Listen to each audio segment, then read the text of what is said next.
Au, pone Skverneli, čia buvo retorinis kreipinys, po kurio aš keičiu temą. Žmogui reikia vilties, tikėjimo, na ir meilės. Ponia Rasma visą tai rado kunigėlio ir jo moteriškės bendrijoje. Dvasinga pora už viltį, meilę ir tikėjimą iš ponios Rasmos paėmė banko kortelę, pasisavino pinigus už žemės sklypą, o dabar jau ir nebesišneka.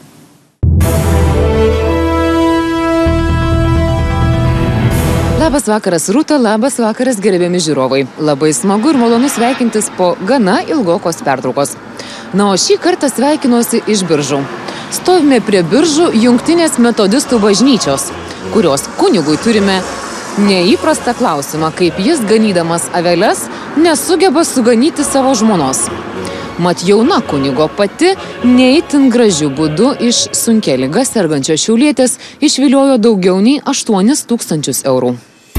Prie bažnyčios budėjome kone valandą.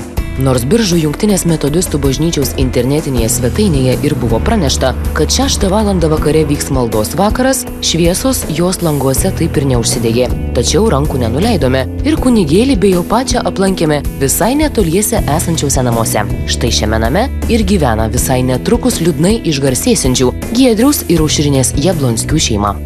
Tai jūs neįsislėpkit, mes tik pakalbėti norim, ilgai netrukdysim. Išeikit, prašau, iš malonės iškviesti policiją. Jausmas blogas, tikrai liūdnama, kad šitaip mes nesuradom jokios išeities, jokios sprendimų. Ir jinai kvietė savo vyrą Giedrių kelis kartus ateit, jis neateina. Tai nesislapstykit, visgi kunigas pamokslus skaitot. Jau prieš kiek laiko, kad sakiau, kad reikia atiduoti. Nu, reikia atiduoti, taip. Tik tai iš kur? Nu tai gerai, kur tie pinigėliai dingo, kuriuos pavogė iš moters? Rankos kunigui nekyla atiduot skolos, ar kas yra? Aveles ganot, o žmonos suganyti nepavyksta? Kad viskas būtų kur kas aiškiau, istoriją pradėkime nuo apsilankymo šiaulietės Rasmos namuose. Jau beveik 18 metų sunkia Parkinsono liga serganti garbaus amžiaus moteris dar ir šiandien negali patikėti, kad tapo žmonių, kuriais pasitikėjo auka. Pasitikėjau taip, nes kaip kunigo žmona į man atrodė tikrai ir maloni, ir gera, ir protinga, ir sąžininga. Bet įvyko visai ne taip iš tikrųjų. Jinai pasinaudojo tuo.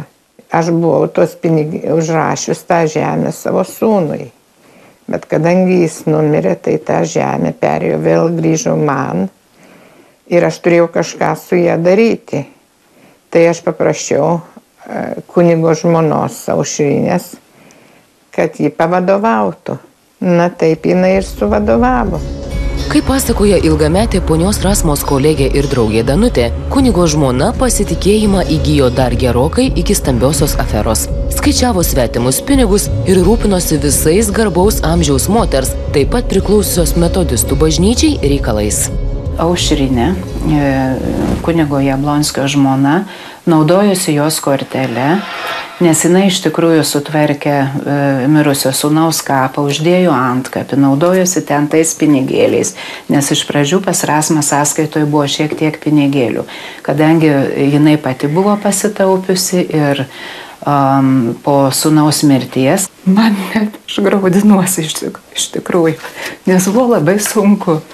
Ir tuo metu Aušrinė, turėdama šitą kortelę, jinai ateidavo pas Rasmą ir sakydavo, Ai, šiandien išleidau 200 eurų, ten išleidau tiek eurų, nes vaistai kainavo tiek ir kažkaip mes pradėjom galvoti, čia dar viena tokia draugė ateidavo, kaip čia yra iš tikrųjų, kaip su tais pinigais, kaip gali tie vaistai tiek kainuoti. Tai nesislapstykit, visgi kunigas pamokslus skaitot.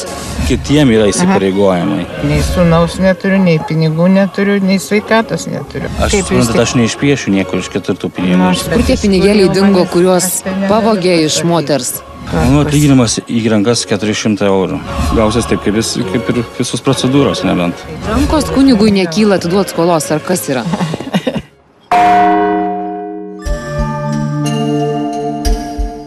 Bloga nuojauta ponios Rasmos draugių neapgavo. Kaip vėliau paaiškėjo, apgaulingų nuoširdumu garbaus amžiaus bažnyčios narės pasitikėjimą įgijusi Aušrinė galų gale pasisavino senolės pinigus. Rasmos paprašyta, biržuose ji buvo įgaliota parduoti 5 hektarus Šiaulietei priklausios žemės, tačiau nutylėjo apie pirkėjo pervestus pinigus ir juos slapta persivedė į savo sąskaitą. Bendra suma siekė daugiau nei 8 000 eurų. Ta žemė buvo parduota. Iš pradžių mes nežinojom, kad jinai jau spalio mėnesį buvo sandoris, va yra visi dokumentai, kad sudarytas yra ir laukiam tų pinigėlių, tiesiog nebeiškentėm jau 15 metų kovo mėnesį. Kažkaip sakau, Rasmai, sakau, gal iš tikrųjų reikia žiūrėti, kas čia yra. Ir jie pasiėmė išklotinę banko, į kurį turėjo pereiti pinigėliai. Taip, žiūrim, kad spalio ar 29 ar 7 pinigėliai pravesti. Ir tada mes kažkaip nesupratom, kaip čia yra. Ir paskui žiūrim, jų nėra jau per 2 mėnesius. Kiekvieną mėnesį ten būdavo tie pinigai nuimami. Štai, viskas parašyta juodu ant balto. 14 metų spalio 27 už žemės ūkio paskirties žemę poniai Rasmai pervesta 26 000 litų. Po poros dienų kunigo pati štai savo persivedė 2000 litų, tą pačią dieną dar 2000, dar 2000 ir dar 2000 litų. Taip grobstydamas svetimus pinigus kunigo žmona neteisėtai pasisavino visus 26 000, tuomet dar litų valiuta. Tada mes paskambinom ir ponui Timukui, iš kurio kuris pirko žemę iš Rasmo, sako, ko jūs norit iš manęs. Aš atsiskaičiau, aš viską pardaviau ir aš nieko daugiau, jokių reikalų su jumis neturiu. Ir tada, aišku, kilo mintis, kad reikia skambinti Aušriniai. Paskambinau Aušrinei ir sakau, Aušrinė yra blogai, tu pasisavinai pinigus, mes viską išsiaiškinom, atvažiuokit, reikia išsiaiškinti. Tiesa, tuomet kartu su vyru į svečius atvažiavusi Aušrinė visus pribloškė. Ramiu ir šaltų veidu ji ištarė žodžius, kurie dar ir šiandien skamba sunkiai sergančios senolės ausyse. Aš galvojau, kad Rasma mirs ir man tų pinigų atiduoti nebereikės. Jinai tada ir pasakė, kad aš tikėjausi, kad Rasma numirs ir man nereikės gražinti tų pinigėlių. Tiesiog prie manęs, prie šito žmogaus atsakingo už metodistų bažnyčią Lietuvoje, jinai taip ir išsireiškė. Tiesa, vėliau paaiškėjo, kad tai dar ne viskas. Negana to, kad ilgą laiką garbaus amžiaus bažnyčios narės pinigėlius savaip tvarkiusi, galų gale ir nemenka jų sumą pasisavinusi kunigo žmona, sugalvojo ir dar pasipelnyti. Kai kunigas jau iš Šiaulių bažnyčios buvo perkeltas į Biržus, ten gyvenantis senolės giminaitis paprašė Aušrinės, kad ši kalėdų proga nuvežtų poniai Rasmai 500 litų. Pinigus kunigo žmonelė paėmė, tačiau... Mes sužinojom tik, aš nežinau, už kokio pusmečio, kad jinai tų pinigų nenuvežė. Tai mes sakom, Aušrinė, negana, kad tu jau žmogaus žemės pinigus pasisavinai, tu netgi asmeniškus pinigus, kur pusbrolis padavė kalėdom pinigėlius, jau dabar yra pavasaris, tu dar jų net neatidavė Rasmai. O tuo metu taip reikėjo mums tų pinigėlių, buvo toks... Jinai irgi ne per daug sureagavo. Jinai nustebo, kad mes sužinojome ir tada už savaitės laiko jinai iš tikrųjų nuvežė tuos pinigus ir grąžino Rasmos pusbroliui. O štai kaip įtariama ir dar vienas kunigo pačios nusikaltimas – dokumentų klastojimas. Kaip pasakoja Rasma ir Danutė, Aušrinė vėliau dar bandė išsisukinėti. Esą pinigus ji paskolino žmogui, kuris pirko žemę. Supraskit, žmogus sumokėjo visą sumą, o vėliau nutarė ją pasiskolinti.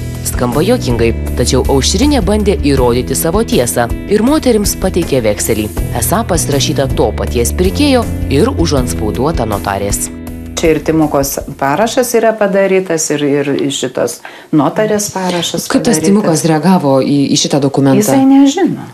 Jis net nežino apie tai. Jis nieko nežino. Savaime suprantama, laida Patriotai pasistengė, kad žemė netoli Biržų nusipirkęs žmogus apie šią situaciją sužinotų. Telefonu išgirdęs, kad egzistuoja neva jo parašu patvirtintas vekselis, vyriškis pakraupo. Sako, kunigo žmona laikęs pavyzdžių net savo bendramžį dukterį. Šiandien vyksime kartu į Biržus. Jums kokios mintys galvoje sukasi? Nejauku šiek tiek prieš tą akistą? Man nejauku. Kodėl? Aš nežinau, man tai ir gaila jos. Jums gaila moters, kuri jūs apvogė? Taip, jos tokia širdis yra. Nu, jin atvirai sako. Aš maniau, kad Rasma numirs ir nereikės man gražinti. Naiviai ir suktai, aišku, tuo pačiu. Tai nesislapstykit, visgi kunigas pamokslus skaitot. Kitiem yra įsipareigojimai. Nei sūnaus neturiu, nei pinigų neturiu, nei sveikatos neturiu. Aš suprantu, aš neišpiešiu niekur iš ketvirtų pinigų. Kur tie pinigėliai dingo, kuriuos pavogė iš moters? Mano atlyginimas į rankas 400 eurų. Gausias taip, kaip ir visos procedūros, nebent.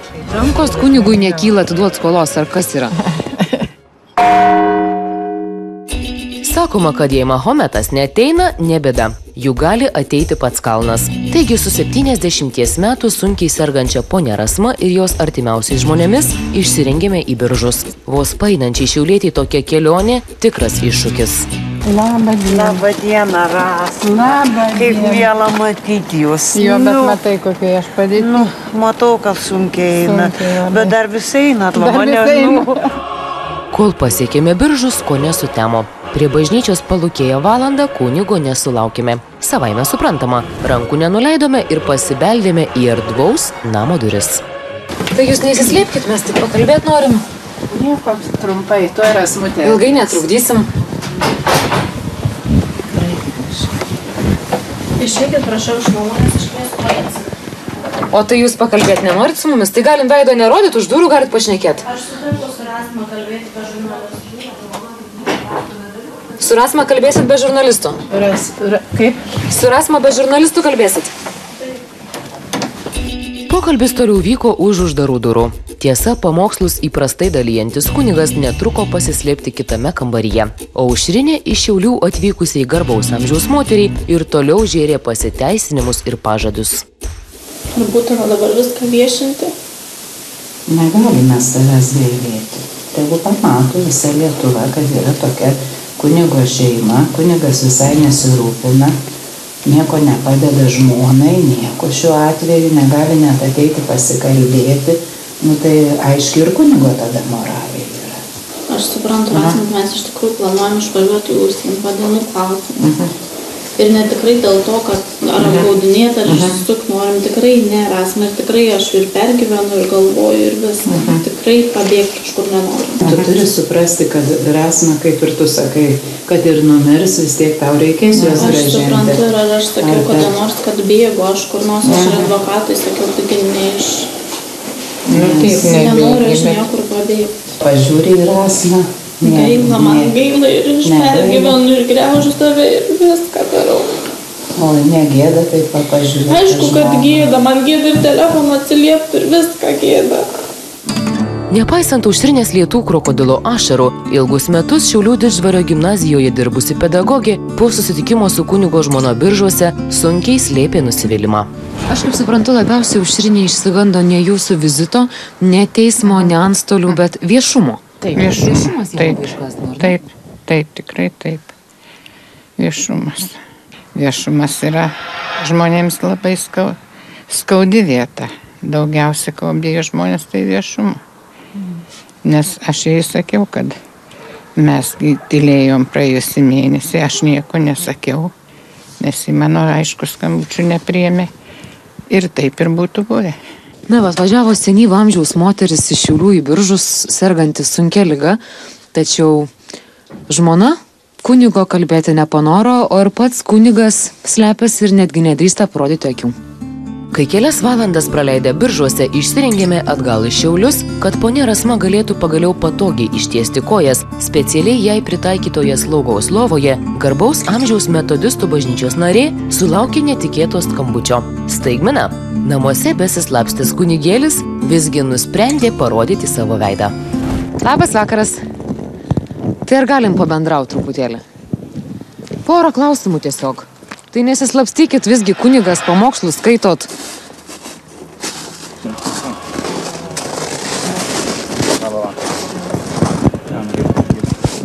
Iš tavęs norėjom išgirsti, tu ten ką nors prisidedi prie to reikalo, ar tik aušinė vieną? Mano atlyginimas į rankas 400 eurų. Turiu savo dar įsipareigojimus. Ne, bet kaip jūs čia tvarkotės? Aš suprantu, aš neišpiešiu nieko iš kitur tų pinigų. Nu, aš suprantu, bet sakau, ar aušiniai vienai palikta čia ta našta, juk jinai irgi neturi pinigų. Nu, tai aišku, kad ne. Tai va, tai kaip jūs, bet jūs gyvenat bendrai jau, nu. Tiesiog moteris važiavo iš Šiaulių sergantis sunkiai, nori išsiaiškinti, ar atgaus tos pinigus, ar neatgaus. Vis dėlto ir kunigas esat, kažkaip ir garbės reikalas turėtų būti. Vienas dalykas tame, kad, aš sakau, išpaišyti tikrai negaliu iš kur. Nu gerai, bet man ką daryti, aš irgi negaliu išpaišyti. Aš žinau, aš suprantu. Nu, ašgi ligonis esu. Prieš kiek laiko, kad sakiau, kad reikia atiduoti. Nu, reikia atiduoti, taip. Tik tai iš kur? Nu, tai gerai, o kur tie pinigėliai dingo, kuriuos pavogė iš moters? Aš tai jau neturiu dabar, nei sūnaus neturiu, nei pinigų neturiu, nei sveikatos neturiu. Aš esu visiškai, jūs dar jauni žmonės. Aš nieko neturiu. Nu, tai aš nežinau iš tiesų. Gausias taip, kaip ir visos procedūros, nebent. Mes jau pas advokatą irgi buvom, tai jis su juo kalbėjo. Tai dabar jūs per advokatą tik tai, ar ne? Per šitos, per antstolius. Tik tai. Nu, bet ar tai bus lengviau jums, ar geriau? Mes iš kitur neišpaišysim, tada skaičiuoja iš atlyginimo, tada tiesiai perveda ir visą kitą. Kitaip nebus. O jūs dabar negalite atsiskaičiuoti iš atlyginimo? Patys nuo atlyginimo negalite atsidėti? Ne, negalim atsidėti. Kodėl negalite? Nes jie atskaičiuos dvigubai, žinau. Ne, bet jeigu antstoliai skaičiuos, tai vadinasi turėsit? Bet jie atskaičiuos dvigubai. Tai kas? O tai ką man daryti? Iš kur man gauti? Nu, bet vis tiek iš tų pačių pinigų tavo atskaičiuos. Nu, tai tu dabar atiduotum dvigubai. Tai sakai, ką pats negali savom rankom, ar ne? Jie kai atskaičiuos. Rankos kunigui nekyla atiduoti skolos, ar kas yra? Kitiem yra įsipareigojimai. Ne, palaukit, yra įsipareigojimai ir yra vagystė. Ar jūs suprantate, esat kunigas ir šeima? Šiaip tikrai bus grąžinta ir aš nežinau kada, kaip, ką, bet bus. Aveles ganot, o žmonos suganyti nepavyksta? Į klausimą, su kuriuo atvykome, atsakymo taip ir nesulaukėme. Atrodytų šventas žmogus ir jo aplinkos žmonės. Tačiau akivaizdu, kad kitiems moralus skaitantis ir apie dorovę ir tinkamą elgesį bažnyčios nariams pasakojantis kunigas savo žmonos taip ir neišauklėjo. Po filmavimo dėl šios situacijos kreipėmės ir į Lietuvos Jungtinės metodistų bažnyčios vyriausiąjį, kitaip dar vadinamą superintendentu, poną Viljamą. Lietuvos Jungtiniai metodistų bažnyčiai šiandien priklauso 11 bažnyčių visoje šalyje ir kiekvienos iš jų kunigui vadovaujantis amerikietis neslėpė. Istorija jam žinoma. Tiesa, kadangi abita susidirbo ne pats kunigas, o šventą aprėdą sutepė jo žmona, plačiau situacijos komentuoti teigia negalintis. Tai esą pačio kunigo ir jo žmonos sąžinės reikalas, kuris artimiausiu metu persikels ir į teismą. Tęsinys po reklamos. O dabar visi paimkite po rašiklį ir užsirašykit. Jeigu ant tupyklos parašyta šventykla, tai netikėkit savo akimis, žmonės mylėjai. Antraip teks smarkiai nusivilti. Iki kito antradienio ruoškitės. Patriotai atliko tyrimą ir nustatė. Greta Kildišienė taikėsi ne į lovą, bet prie lovio. Ir pirmas jos kelyje buvo ne Karbauskis, o Uspaskichas. O kitas tyrimas mus nugins net į Briuselį, kuriame tylioje tremtyje laiką leidžia konservatorė Laima Liucija, norėjusi konkuruoti su pačia Dalia Grybauskaite, bet nutilusi po to, kai jos panosėje savi mostelėjo rusiško saugumo byla. Ir čia tik tai retorinis klausimas, kiek dar KGBistų atėjo su Landsbergio vardu lūpose į politiką. Geras klausimas, ar ne? Viso gero. Likite su Lietuvos ryto televizija.